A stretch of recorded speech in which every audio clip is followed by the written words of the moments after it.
어, 스트레스의 종류.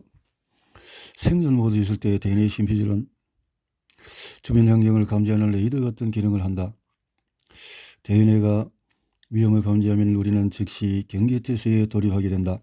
그리고 나쁜 일이 일어날 가능성에 대비해서 지각이 고도로 예민해진다.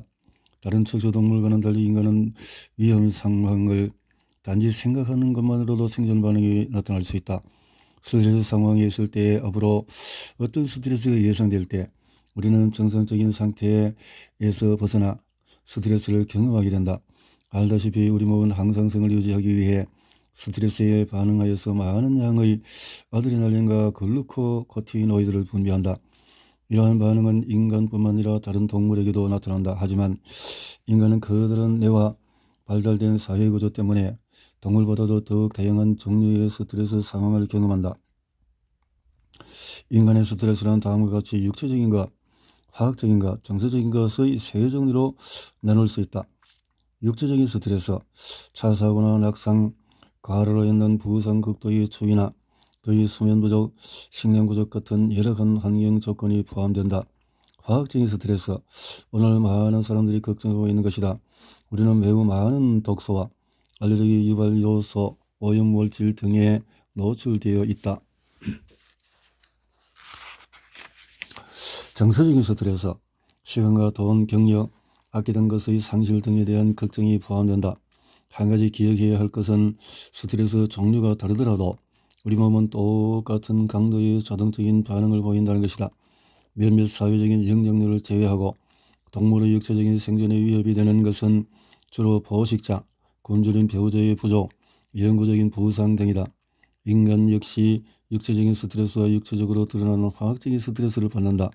하지만 다른 동물들과는 달리 인간은 육체적인 위협뿐만 아니라 정서적 심리적인 경험 또한 스트레스원이 된다. 예를 들면 작업 마감일, 차 고장, 동료나 사장들과의 불화, 재정난 가족관계 등이 있다. 이러한 비육체적인 위협은 육체적인 위협과 마찬가지로 잠재적으로 우리의 생존을 위협한다.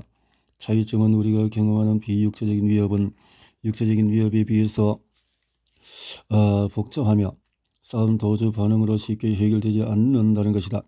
예를 들어서 경제적인 어려움에 대한 우리의 스트레스는 싸움이나 도주를 통해서 해결되지 않는다. 물론 둘 중에 하나를 선택하는 비이성적인 사람이 있기는 하다. 싸움이나 도주는 문제를 해결해 주지 않는데도 불구하고 말이다. 인간과 동물의 스트레스, 인간이 받는 세 가지 스트레스는 또 다른 면에서 동물들의 스트레스 차이가 있다. 동물들은 거의 항상 금방 닥쳐왔다. 해결되는 급성 스트레스에 노출된다. 예를 들어 개가 숲을 돌아다니다가 공을 만난다면 그 즉시 무엇을 할지를 결정해야 한다. 이러한 문제는 비교적 빨리 해결된다. 급성 스트레스 상황에서 동물의 몸은 경계 상태가 되어서 싸움이나 도주 중 하나를 선택한다. 그리고 보통 몇 시간 안에 몸은 원래의 항상성을 회복하게 된다. 급성 스트레스가 짧은 시간 동안만 지속되는 것이다. 몸이 원래대로 돌아오면 세포의 복원이나 수리, 재생산 같은 일상적인 기능을 할 수 있다. 이와 같이 대부분의 포유류는 단기적인 육체적인 위기에 잘 대처하도록 훌륭하게 설계된 몸을 갖추고 있다. 그렇다면 인간은 어떨까? 예를 들어서 직장 상사가 직원들에게 몇 주 안에 한 명을 해고하겠다고 말했다고 생각해보자. 그런데 그 한 명이 당신의 친구이고 친구는 그것을 모르는 상황이라면 당신은 스트레스를 매우 심하게 받을 것이다. 그리고 이런 상황에서 스트레스를 해소할 수 있는 방법을 찾기란 쉽지가 않다. 이처럼 우리는 만성적인 스트레스 상황에서 살아간다. 매일 매 순간 스트레스원에 노출되는 것이다. 그러나 인간 사회에서 싸움이나 도주는 받아들여지지 않는다. 대신 우리는 걱정하고 억압하고 합리화하고 타협한다. 인간은 수조 개의 신입술을 가지고 있기 때문에 물리적으로 실제하는 스트레스원이 없어도 스트레스 반응을 일으킬 수 있을 정도로 기억력이 뛰어나다. 저 스트레스원에 대해서 생각하는 것만으로 똑같은 스트레스 반응을 일으킬 수 있다는 것이다. 이것은 만성 스트레스라는 고질적인 결과를 일으킨다. 정서적인 심리적인 스트레스. 인간은 만성적인 정서적인 심리적 스트레스로 가장 많이 고통받는다. 정교한 대뇌 심피를 갖고 있을 뿐만 아니라 환경과 복잡하게 상호작용하기 때문에 현대적인 정서적인 심리적인 스트레스를 받는 것은 당연하다. 여기서 주목해야 할 흥미로운 점은 인간의 정서적 스트레스가 육체적인 스트레스를 만든다는 것이다. 예를 들어서 누군가와 싸우고 나면 뒷목이 뻣뻣해지지 않던가? 이때 생긴 육체적인 스트레스는 다시 화학적인 스트레스를 만들어낸다. 이러한 화학적인 스트레스는 다시 또 다른 육체적인 스트레스로 이어진다. 그럼 우리는 만성적인 몸의 통증을 걱정하느라 또 정서적 심리적인 스트레스를 받는다. 마치 뱀이 자신의 꼬리를 집어삼키듯이 악순환이 계속되는 것이다. 운동과 스트레스. 20년 전 예일대학은 배우들을 대상으로 운동에 대한 연구를 실시했다. 연구자들이 배우를 연구 대상으로 삼은 까닭은 특정한 감정 상태를 이끌어내는 그들의 능력 때문이다. 배우들은 두 집단으로 나뉘었는데 첫 번째 집단은 화난 상태를 만들도록 요구받았다. 이들은 화가 나고 심란한 상황을 상상했다. 두 번째 집단은 최대한 평화롭고 고요한 상태를 유지하도록 했다. 그리고 이 과정에서 두 집단의 혈압과 심장박동, 호흡을 포함한 여러 가지 생리적인 기능을 측정했다. 그리고 나서 참가자들은 계단 오르기 같은 가벼운 운동을 하도록 했다. 화난 집단은 각각의 신체 기능이 조금 떨어지는 것으로 나왔다. 반면에 평온한 집단은 운동을 통해서 나타나는 일반적인 효과가 확실히 돋보였다. 두 집단 모두 똑같은 운동을 했음에도 불구하고 다른 결과가 나온 것이다. 보통 운동은 스트레스를 줄여준다고 여겨진다. 하지만 정말로 운동이 건강에 도움이 되려면 운동 중의 마음 상태가 운동 그 자체만큼이나 중요하다. 또한 상체와 같은 육체적인 스트레스는 화학적인 스트레스를 만들어낸다. 그리고 이것은 정서적인 스트레스로 이어진다. 예를 들어서 대부분의 상처 부위는 붓게 되는데 이것은 화학적인 작용의 결과다. 상처와 그에 따른 화학적인 스트레스는 몸이 더 이상 항상성을 유지할 수 없다는 것을 의미하고 결국 정서적 심리적인 스트레스로 이어진다. 이렇게 아픈데 내가 일하러 갈 수 있을까? 내가 집중할 수 있을까? 내가 충분히 잘 수 있을까? 와 같은 걱정으로 이어지는 것이다. 인간의 모든 스트레스는 그 종류와 상관없이 결국에는 정서적 심리적 스트레스가 된다. 최근의 통계 자료에 의하면 병원을 찾는 사람들 중에서 90%가 스트레스와 관련된 장애를 갖고 있다고 한다. 연구자들은 신체적인 질환과 극단적인 정서 상태 사이의 관계를 점점 더 많이 밝혀내고 있다. 모든 사람이 스트레스에 똑같이 반응하는 것도 아니고 모든 사람이 스트레스에 인해서 똑같이 고통받는 것도 아니다. 나는 2명의 고등학교 선생님을 알고 있다. 이들은 2년에 한 번씩 장학서로부터 자신의 수업을 평가받는다. 사실 평가는 형식적인 것이다. 그들의 급여가 평가에 의해서 결정되는 것도 아니고 선생님으로 발령난 이상 엄청난 부정을 저지르지 않고는 해고될 가능성도 거의 없다. 하지만 밥은 일주일 후에 평가 때문에 극도로 초조한 상태였다. 그런 걱정 때문에 안절부절 못했고 불량 학생이 그날 수업에 나오지 않도록 만들까지도 했다. 그리고 평가 전날 잠도 거의 자지 못했다.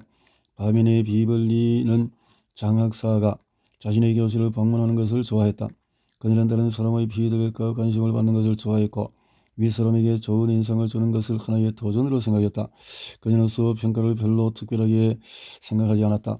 자신을 특별히 부각하기 위해서 수업에 공을 들이지도 않았다. 또 평가일 전날에도 잠을 잘 잤다. 이제는 사람들마다 스트레스에 반응하는 방법이 모두 다르다.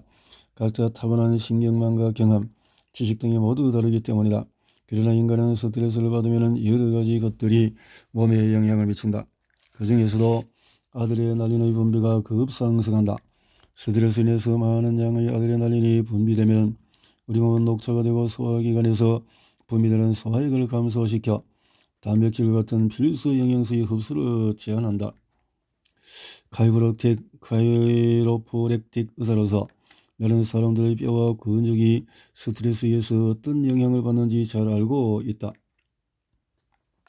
스트레스는 몸의 긴장, 근육 감소, 관절의 경직과 통증, 필수 에너지의 고갈 등의 형태로 나타난다. 어떤 점에서 스트레스는 우리가 몸 주변의 환경 요소들을 더 이상 통제할 수 없는 것으로 지각한 결과라고 할 수 있겠다. 원하는 결과를 얻을 수 없다고 생각할 때 일어나는 것이다. 미래를 예상하는 데서 오는 스트레스. 업무 평가를 앞둔 두 선생님의 예는 네발 동물과 인간 간의 정리한 차이점 하나를 보여준다. 우리는 앞을 보고 미래의 스트레스를 예상할 수 있지만 동물들은 그렇지 못하다. 사실 우리는 실제로 스트레스 상황에 부딪히기도 전에 스트레스를 경험할 수 있다. 동물들은 직접적인 스트레스는 받지만 앞으로 받게 될 스트레스를 예상하여 고통받는 일은 없다.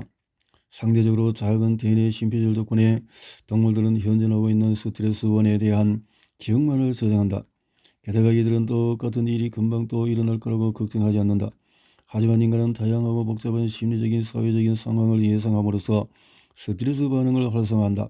하지만 개인은 절대 이런 일을 경험하지 않는다. 이 점에 있어서는 우리의 애완동물들을 부러워해야 할지도 모르겠다. 이들은 앞으로 다가올 스트레스에서 자유롭다. 완전한 현재의 순간을 살아가는 것이다.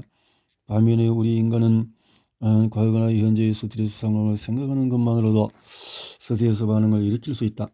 그리고 이것은 실제 상황에 직면해 있을 때와 마찬가지의 생리적인 스트레스 반응을 유발한다. 예를 들어 앞으로 일어날 일에 대한 걱정 하나만으로도 위액의 산도가 바뀔 수 있다. 우리는 근육 하나도 움직이지 않고도 췌장의 호르몬 분비를 유도하거나 부신피질의 호르몬 상태를 바꾸고 심장박동을 촉진하며 심지어 자신의 몸을 감염되기 쉬운 상태로 만들 수 있다. 이런 점에서 인간은 정말 강한 존재다. 단지 스트레스가 발생할 가능성에 대해 생각하는 것만으로 생리적인 반응을 일으킬 수 있는 것이다. 마치 사건이 실제로 발생한 것처럼 말이다. 이것은 좋은 것일까 나쁜 것일까? 우리는 언제 어디서 스트레스문이 나타날지를 정확히 알아맞히기 위해 얼마나 많이 스스로를 격리했던가. 우리는 스트레스원의 등장을 성공적으로 예측하고 적절히 대비하고서는 그 결과에 전율하곤 한다. 누구도 찰리 브라운처럼 되기를 원하지는 않는다.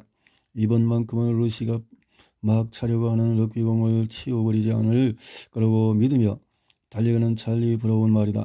하지만 우리는 누군가 우리의 신뢰를 저버리는 일을 한두 번 경험한 것이 아니지 않은가? 어떻게 보면 인간의 지나가주는 가장 큰 혜택은 앞날을 예측할 수 있는 능력이다. 그 혜택은 우리가 정확한 결과를 적절히 예상하는 데 실패했을 때 줄어든다. 그 결과 불안과 우울, 공포, 불면신경증 및 그 밖의 몸의 이상 증세가 나타난다. 우리는 스스로 스트레스원에 대비하기 위해서 체내의 균형을 바꾸지만 늘 원하는 결과를 얻지는 못한다. 또한 만일의 사태에 지나치게 대비하거나 전혀 예측하지 못한 스트레스원에 허둥대기도 한다. 어느 쪽이든 항상 경계를 놓치지 않고 환경에 지나치게 반응하다 보면 그 대가를 치를 수 있다. 만성 스트레스야말로 정말 위험한 것이다. 우리 몸은 스트레스를 장기적으로 견딜 수 있도록 만들어지지 않았다. 스트레스 반응이 지속되면 병으로 이어지게 되어 있다. 스트레스가 미치는 영향은 당신이 사무실에 앉아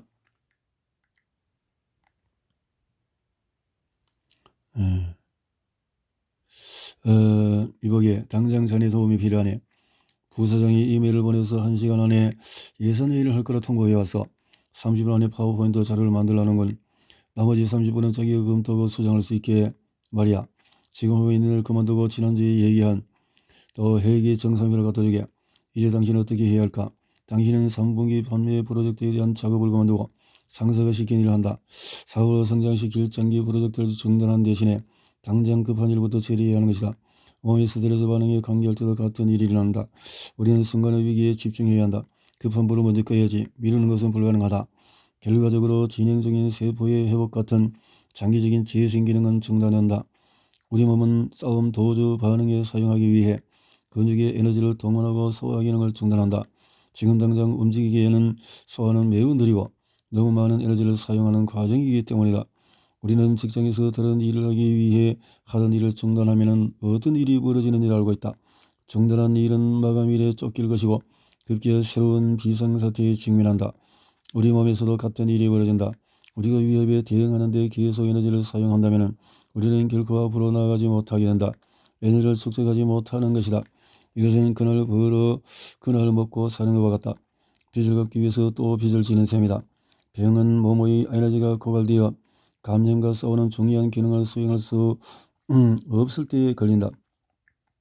코르티솔 수치가 너무 높아지면 면역기가 무너지고 이미 약해져 있는 몸은 병과 병으로 인한 스트레스 때문에 이중으로 타격을 입게 된다. 지금 절대 아파서는 안 되는 때야. 우리는 이런 생각을 많이 한다.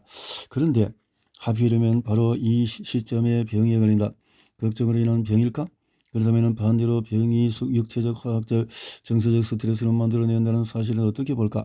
스트레스 반응 상태에서는 우리 몸 안의 회복과 재생 기능을 하는 시스템이 재기능을 하지 못한다.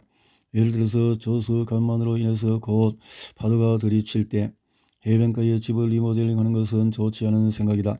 비상사태에 먼저 대비하고 리모델링 같은 장기적인 프로젝트를 포기해야 하는 것 아닌가? 싸움 도주 반응이란 즉각적인 행동을 위해서 에너지를 동원하는 것임을 기억하기 바란다. 이것이 반복되면 우리의 신경회로는 점점 이 같은 단기적인 대처에 고정되어 버린다. 보다 절박한 상황에 직면해 있는데 왜 이때 하필 술이나 재생 타령인가 말이다. 결국 반복적으로 스트레스를 받다 보면 회복은 최우선 과제가 아니기 때문에 오랜 시간이 걸리게 된다. 스트레스를 받으면 대부분의 사람들은 편안한 때보다 잠을 적게 잔다. 혈류 속의 아드레날린의 농도 때문에 비상경계 상태가 되기 때문이다. 그런데 잠자는 시간은 회복 과정이 가장 활발하게 이루어지는 시간이다. 결국 회복을 위한 시간도 적어지는 셈이다. 게다가 잠을 적게 잘수록 스트레스를 더 많이 받게 된다. 한밤중에 자리에 누워서 내내 건강이나 미래에 대해서 걱정한다면 몸이 항상성의 유지를 하기가 힘들어진다. 또한 잠을 자야 할 때 배우자와 성관계를 갖는 것도 좋은 생각이 아니다. 생식 과정 또한 스트레스의 영향을 받는다. 배란 정자의 생산, 체화의 반응 모두가 우선순위에 싸움 도주 반응에 밀린다.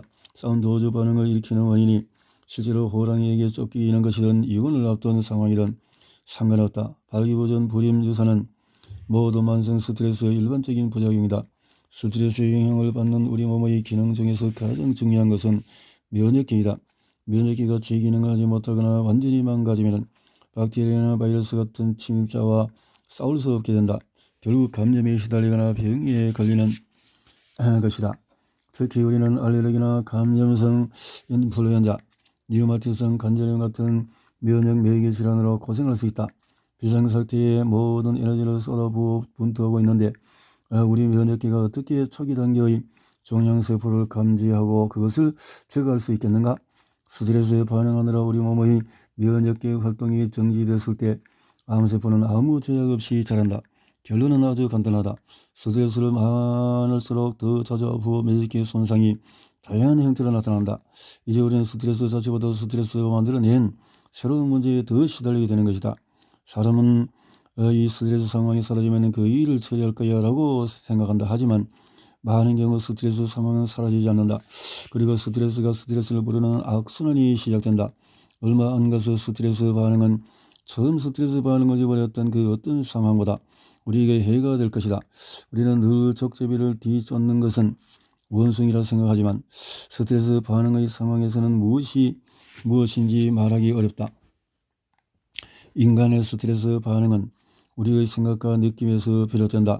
그리고 대부분의 경우 이것은 스트레스 원 그 자체보다도 우리 몸에 더 장기적인 해를 입힌다. 우리는 계속 달리지만 어디로도 가지 못하고 있다. 몸이 소진된 상태에 이르는 것 빼고 말이다.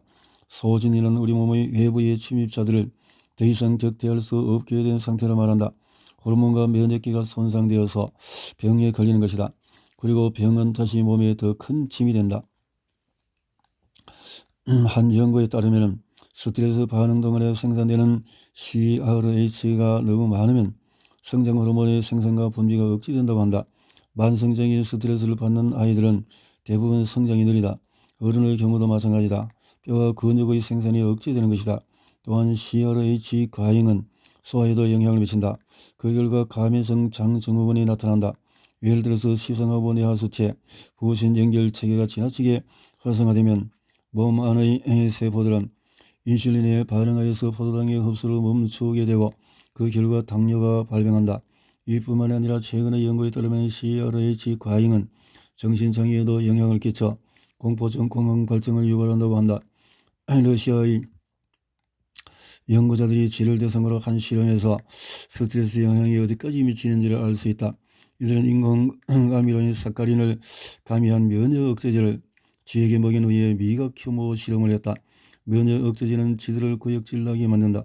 면역 억제제와 사카린의 비합제를 여러 명을 걸쳐서 쥐에게 투여한 후에 이번에는 면역 억제제를 빼고 사카린만 투여하였다. 하지만 쥐들은 여전히 구토를 하였다. 쥐들은 구토라는 신체 증상과 사카린의 맛을 연합하여 사카린 맛에 접근화되었던 것이다. 그 결과 많은 쥐들이 죽었다. 더 이상 구토를 입으려는 면역 억제를 투여받지 않았음에도 불구하고 말이다. 구토라는 스트레스에 대한 그들의 예상이 면역계를 너무 약하게 만들어 환경으로부터 몸을 방어할 수 없었던 것이다. 실제로 쥐들은 자신들의 생각 때문에 죽은 것이다. 자신의 생각, 마음, 이것이 엄청나게 해악을 끼칠 수 있다 라고 하는 문제이네요. 자, 문제의 핵심은 인간의 은밀하게 접근하는 포식자들과 함께 살던 시절 호랑이가 우리 쪽으로 다가오는 것을 발견했을 때 심혈관계의 반응은 우리에게 매우 큰 도움이 되었을 것이다. 혈압과 심장과 등이 증가해서 필요한 에너지를 담아가기 쉽고 현재는 어떨까? 이번엔 당신이 운전하는 중이라고 생각할 때에 오랜 차선에 있던 자동차가 갑자기 끼어들 때 심장박동이 증가하는 것은 결코 좋은 일이 아니다. 물론 자동차가 갑자기 끼어드는 상황은 극단적인 예일 수 있다. 하지만 우리는 매일 이 같은 다양한 종류의 스트레스를 받는다. 우리의 심혈관계는 매우 훌륭한 기관이지만 반복되는 정서적인 스트레스에 매번 잘 대처하도록 만들어지지는 않았다. 최근의 연구에 따르면 흥분된 상태로 오랫동안 스트레스를 받으면 심장질환을 유발한다고 한다. 우리가 계속 만성 스트레스를 받는다면 아드레날린은 심장을 더 빨리 움직이고 혈압을 더 높이 일어나는 신호를 보낼 것이다. 하지만 우리에게 실제 행동으로 대처할 수 있는 스트레스는 존재하지 않는다. 어떤 것을 보고 도망가거나 싸울 일이 없는 것이다.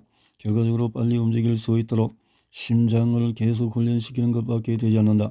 이것은 쓸데없이 온도 조절기를 돌려 항상 높은 온도를 유지하는 것과 비슷하다.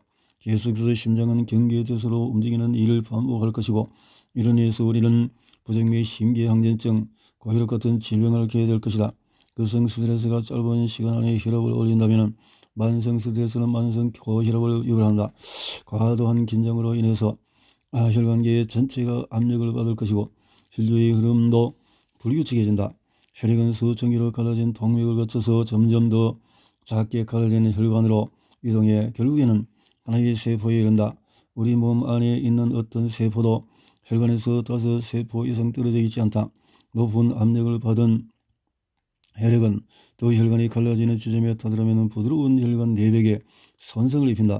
혈류가 더 작은 혈관으로 갈라져 나갈 때마다 압력을 받은 혈액의 소용돌이가 치면서 이미 한번 손상된 혈관이 다시 손상된다. 그러면 염증세포들이 상해와 염증을 막기 위해서 상처 부위로 몰려든다. 이것이 반복돼서 혈관벽에 계속 플라크가 생성되는 것이다. 또한 만성 스트레스로 인해서 혈류가 지방이 증가하면 콜레스테롤 수치가 상승한다. 이제 혈관계의 문제는 더 복잡해져서 아예 막히거나 터져버릴 가능성이 높아진다. 그러면 우리는 매일 다양한 스트레스 요인과 마주칠 때 스트레스 반응이 일어나지 않도록 머리를 사용해야 할 것이다. 가만 두면 스트레스가 삶을 지배할 수 있기 때문이다. 하지만 머리를 위해서는 꼭 좋은 일만은 아니다. 스트레스 반응은 우리의 기본적인 인지 기능에도 손상을 입힌다. 만성적인 스트레스를 받으면 뇌로 들어오는 대부분의 혈액이 고등 인지 기능의 정초인 전뇌로부터 빠져나와서 후뇌와 중뇌로 이동한다. 의식적으로 어떤 행동을 계획하지 않고 무의식적으로 반응하게 되는 것이다. 스트레스를 받으면 어떤 사람은 이성을 유지하는 반면에 어떤 사람은 그렇지 못하다. 중요한 것은 사람들이 억압된 상황에서 제대로 생각할 수 있느냐 하는 것이다. 대부분의 사람들은 스트레스 반응 아래에서 제대로 생각하지 못한다. 최근의 연구에 따르면 스트레스 반응 동안 생성되는 화학물질 중에서 하나인 코르티솔이 해마의 뇌세포를 변형시킨다고 한다. 새로운 것을 갈망하는 뇌 속의 기관에 손상을 입으면 우리는 새로운 것 대신에 일상적인 것만 갈망하게 되고 말 것이다. 또한 새로운 것을 배우고 기억하거나 모험을 하지 못하게 될 것이다. 모험을 자 이렇게